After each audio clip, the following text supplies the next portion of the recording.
please give a rock star welcome to Mr. Dave Nassaney.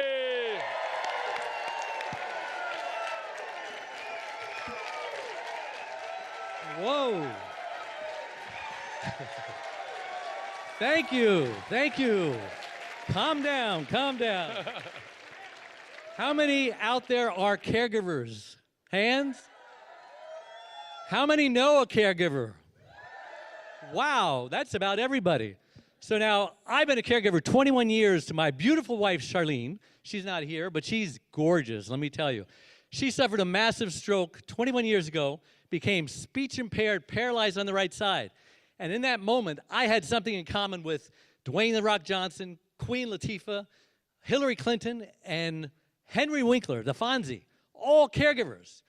Now I host a popular iTunes podcast called the Caregivers Caregiver Radio Show. And I also speak all across the country. I've done 24 shows on television. And I spoke at Harvard, sharing the stage with Suzanne Summers. And I'm speaking at NASDAQ next month. Going to have my picture and my wife's on the Jumbotron in Times Square.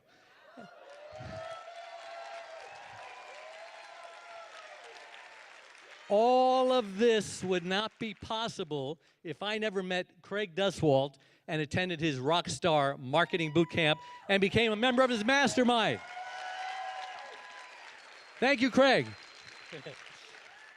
Now, first of all, I'm a caregiver. Let me tell you the 3 biggest mistakes caregivers make. First mistake caregivers make, they don't know how to put their needs first. Now, every time we go on an airplane, what do they tell us? In the event of an emergency, put your mask on first, right? What an amazing metaphor for all of life. Hello? Take care of you first, not out of selfishness, but out of survival. Second biggest mistake caregivers make, they don't know how to ask for help. Now, everyone has a cell phone, right?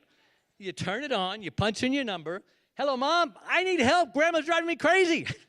Call your brother, call your sister, call your wife's ex-husband, call anybody. But get over that silly notion that if you can't do it all by yourself, you're a failure as a caregiver. That attitude will kill you. Third biggest mistake caregivers make is they allow people to just heap on the guilt like they were stacking pancakes. Remember that show back in the 70s? It was about a caregiver caring for his elderly father in the junk business. It was called Sanford and Son. Fred Sanford was notorious for guilting his son Lamont into doing all sorts of cockamamie harebrained schemes using undeserved guilt. Went something like this. Oh, it's the big one. No, son, really, it's the big one. Elizabeth, I'm coming to meet you, honey. I'll be right there, sweetheart. And Lamont would fall for that con every single time. And you know what? Caregivers are the same way. It's like they're handcuffed to their loved ones for the rest of their life. That kind of guilt will kill you. So what's a caregiver to do? Well, that's why I wrote my book. It's My Life to Reclaim Your Caregiver Sanity by learning when to say yes and when to say no. It's perfect for caregivers who know they should be putting their needs first, but they just don't know how.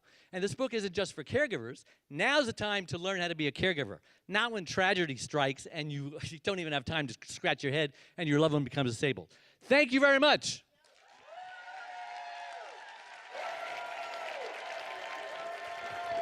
Let's hear it for Dave.